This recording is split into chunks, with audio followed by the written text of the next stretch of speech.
Hello, xin chào quý vị và các bạn đã trở lại với kênh USA Kỹ sự.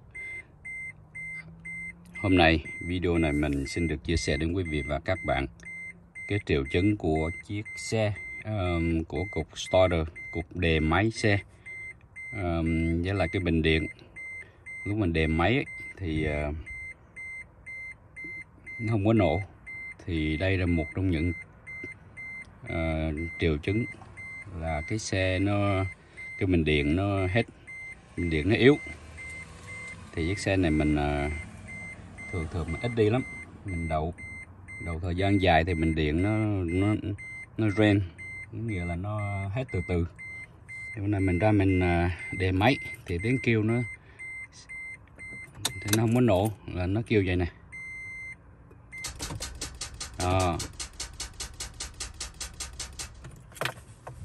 Thì tiếng kêu đó có nghĩa là chứng tỏ là cái bình điện nó đã yếu, thì nó không có đủ cái điện để nó làm cho cái starter, cái cục đề nó chạy, thì không nổ máy được. Đó. Nếu như mình đề vậy á mà cái bình điện nó không có chớp, mấy cái đèn không chớp á, thì có thể là cái cục đề, cái cục starter nó bị. Mà ví dụ cái đèn này nó chớp á, đó thì chứng tỏ cái bình điện nó yếu. Thì bây giờ mình sẽ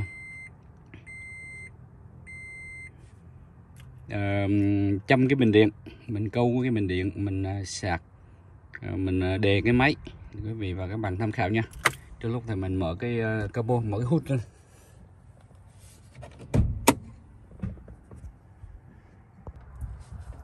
Thì nếu mà cái triệu chứng mà bình yếu vậy đó, sometimes thỉnh thoảng mình mấy cái trụ này mấy cái terminal này nó bị lỏng thì nó sẽ không bắt điện. Nhưng mà cái này mình bắt cứng lắm rồi. Thì bây giờ mình châm thì trong này mình có cái portable battery jumper, là cái cục này đây. Đó. Cục này là nó châm vô, cái cục này cục sạc điện đó quý vị.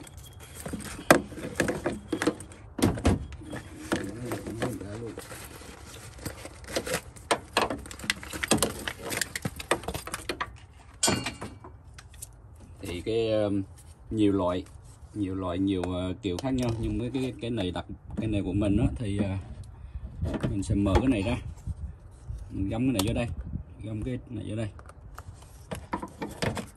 găm vô. Đó.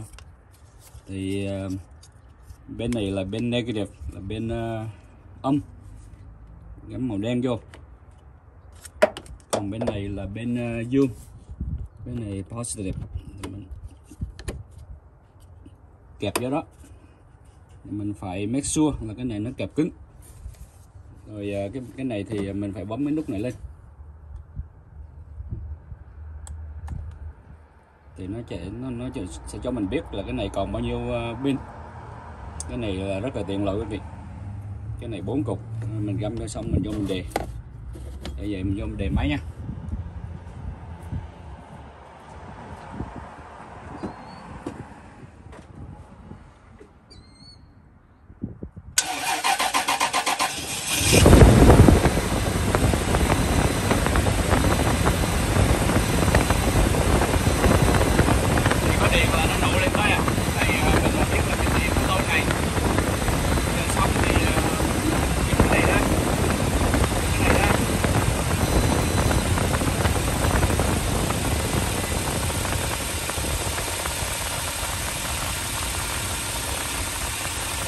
Nếu như mình không có cái cục battery jumper đó, không có cục sạc điện đó, thì mình câu xe thì cũng vậy thôi, nhờ người khác.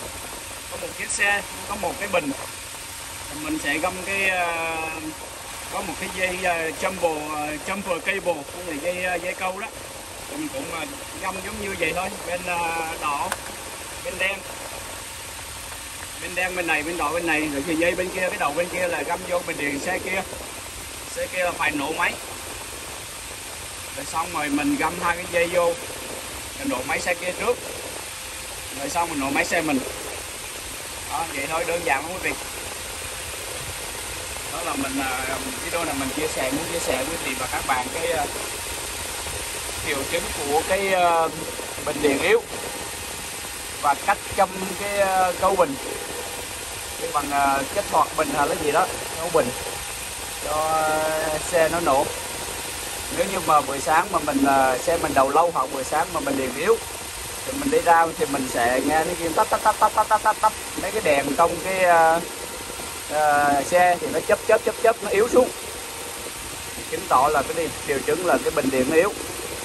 Còn nhưng mà mình nó cho tắt hoặc là không có gì hết, nhưng mà mấy cái đèn nó không có chớp xuống, nó không có yếu xuống thì có thể là bị cục cái starter, cục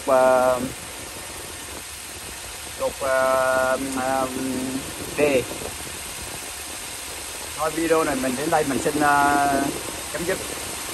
Hy vọng các bạn có những giây phút thoải mái và thấy cái video này hữu ích. Thank you very much for watching. Bye bye now.